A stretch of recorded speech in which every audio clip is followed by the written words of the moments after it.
அவர் எவ்வளவு நல்லவரா இருந்தாருன்னா உங்களுக்கு நல்லது சொல்ற என்னையே ஸ்டாப் பண்ணிட்டு ஓனான்ட்டு போறாரு. அவரை போய் கஷ்டப்படுத்திட்டீங்களே ஓனர். ஏய் சத்யா நிறுத்து. என்ன பேசிக்கிட்டே இருக்க நீ? உனக்கு அந்த மகேஷ் பத்தி என்ன தெரியும்? அவன் கூட எத்தனை நாள் பழக்கம் உனக்கு? நான் அவன் கூட வாழ்ந்திருக்கேன். நீங்க எல்லாருமே அவனை வெளியே மட்டும்தான் பாத்திருக்கீங்க.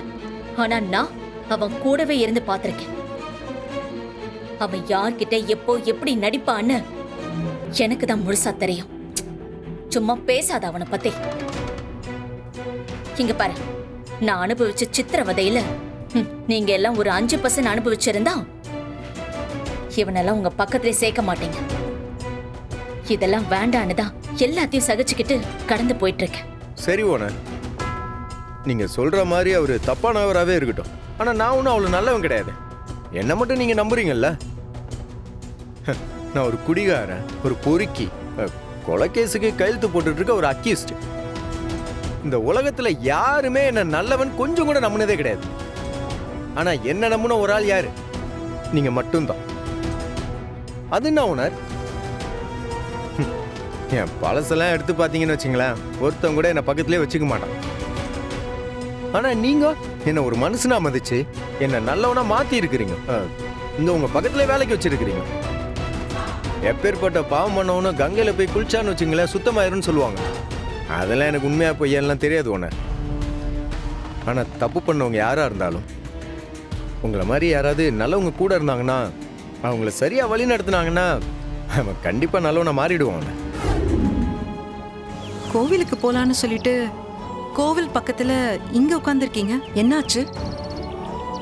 வாங்க கோயிலுக்கு போலாம். மனசு சரியில்லை துளசி, நான் வரல, நீங்க போயிட்டு வாங்க. கோவில் வாசல் வரைக்கும் வந்துட்டு டோக்கன் போடுற மாதிரி வெளியே உட்காந்துட்டு இருக்கிற. வாமா உள்ள போய் சாமி கும்பிடலாம். ஓ, சாமி நம்பிக்கைலாம் போயிடுச்சோ? நாத்திகையா நீ? டேய் நீ வேறடா, விட்டா எனக்கு நீயே நாத்திக பட்டம் கட்டிடுவ போல இருக்கு. அப்படியெல்லாம் ஒண்ணும் இல்லடா, மனசு ஒரு மாதிரி கஷ்டமா இருக்குடா. ஏன் அத்தை, மாமாவை ரொம்ப மிஸ் பண்றீங்களா?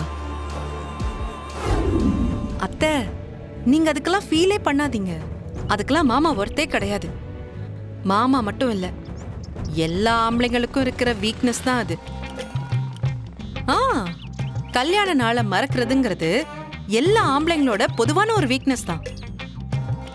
தோ இங்க நிக்கிறாரு உங்க புள்ள வெற்றி, அவர்கிட்ட கேளுங்க. ஏங்க, நமக்கு என்னைக்கு கல்யாணம் ஆச்சு சொல்லுங்க? எனக்கு தெரியாதாங்க. அதான் இது என்னைக்கு இது ஒரு மாசத்துல வரும். அது இது ஏப்ரல் கிடையாது, மேயும் வராம மேக்கு அப்புறம் ஜூன்ல வரும். கரெக்டா? ஜூன் 15. அப்படியா? 15 தான் நம்ம ரெடியா இருக்கணும்.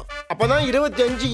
25 26 ஏதோ ஜூன் மாசத்துல ஒரு நாளுங்க, மன்னிச்சிருங்க. பாத்தீங்களா, இதுதான் ஆம்பளைங்களோட லட்சணம்.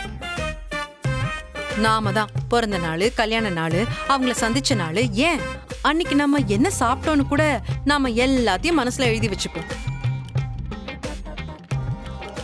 அவங்க விஷ் பண்ணுவாங்க, வெளியில கூட்டிட்டு போவாங்கன்னு ஏங்கி காத்துட்டு இருப்போம். ஆனா இவங்க என்ன பண்ணுவாங்க? அதையெல்லாம் கொஞ்சம் கூட யோசிக்காம ஊர் சுத்திட்டு இருப்பாங்க. உண்மையிலே மாமாவும் அப்படிதான் மறந்துருப்பாரு இல்லத்த? மாமா டீ குடிங்க. இப்ப இது ஒண்ணுதான் குறைச்சல். உன்னை நம்பி இந்த எலெக்ஷன்ல நிக்க வச்சதுக்கு கழுதையோ குதிரையோ நிக்க வச்சிருந்தா கூட அது ஜெயிச்சிருக்கும் போல. பேப்பரை பாரு. எம்எல்ஏ துளசி மருத்துவமனையில் ஆய்வு, டாஸ்மாகை மூட சொன்ன எம்எல்ஏன்னு சமூக வலைத்தளங்கள்ல வைரல். சிஎம் தாண்டி ஸ்கோர் பண்ணிட்டு இருக்கா இவ. இந்த பாரு, முன்னாடிலாம் நாங்க தெரு தெருவா மக்களை சந்திச்சு ஓட்டு கேட்டு சேவை பண்ணி அரசியல் பண்ணிட்டு இருந்தோம். ஆனா இன்னைக்கு எல்லாமே ரீல்ஸ் தான். எங்க பார்த்தாலும் துளசியோட ரீல்ஸ் தான் பேசிக்கிட்டு இருக்கு. பாப்போம் மக்கள் இந்த ரீல்ஸை எல்லாம் எத்தனை நாளைக்கு ரசிக்கிறாங்கன்னு பாப்போம். ஏன் நிக்கிற? போய் சமையல் வேலையை பாரு. இனி அதைத்தானே உன்னால பண்ண முடியும். சம்மந்தி வீடு சலிச்சு போச்சா? எனக்கு தெரியும்டி. உன்னால எத்தனை நாளைக்கு இன்னொருத்தர் வீட்டுல போய் இருக்க முடியும்? விருந்தும் மருந்தும் 3 நாளைக்கு தான். ஊர்ல ஒரு பழமொழி சொல்லுவாங்க, முதல்ல வாழை இலை, அப்புறம் தைய இலை, அப்புறம் கையிலன்னு சொல்லுவாங்க.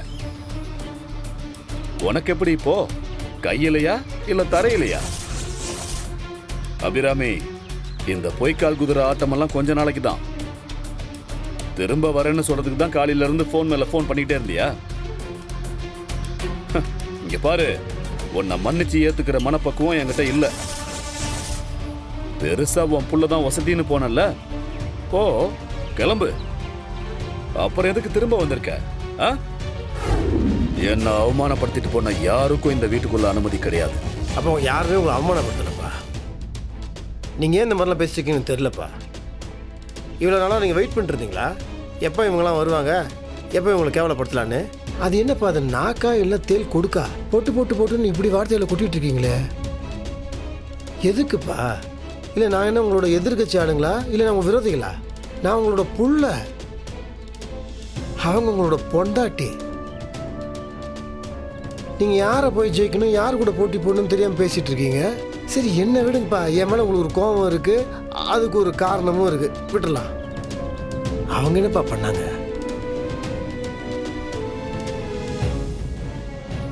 இவ்வளோ பெரிய வீட்டில் மகாராணி மாதிரி கால் மேலே காலை போட்டு ஆடம்பரம் பண்ணுறதுக்காக ஒன்றும் இங்கே வரல.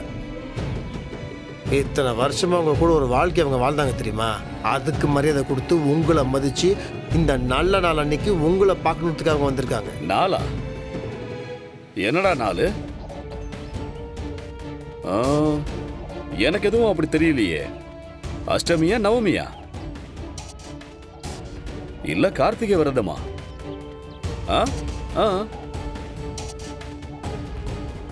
இன்னைக்கு நம்ம கல்யாண நாளுங்க.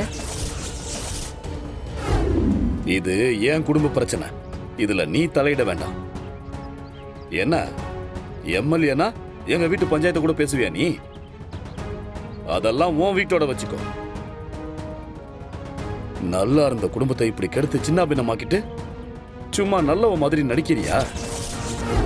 தப்பா பேசிட்டு இருக்கீங்க. ஏன் முன்னாடியே என் பொண்டாட்டி திட்டிட்டு இருக்கீங்க? இருங்க இருங்க, என்ன வாங்க அவருக்கு? என் பொண்டாட்டி பாவங்க, அதை புரிஞ்சுக்கோங்க. உங்கள் மனசாட்சி தொட்டு சொல்லுங்க, நம்ம வீட்டை அவங்க பிரிக்கணும்னு நினச்சாங்களா?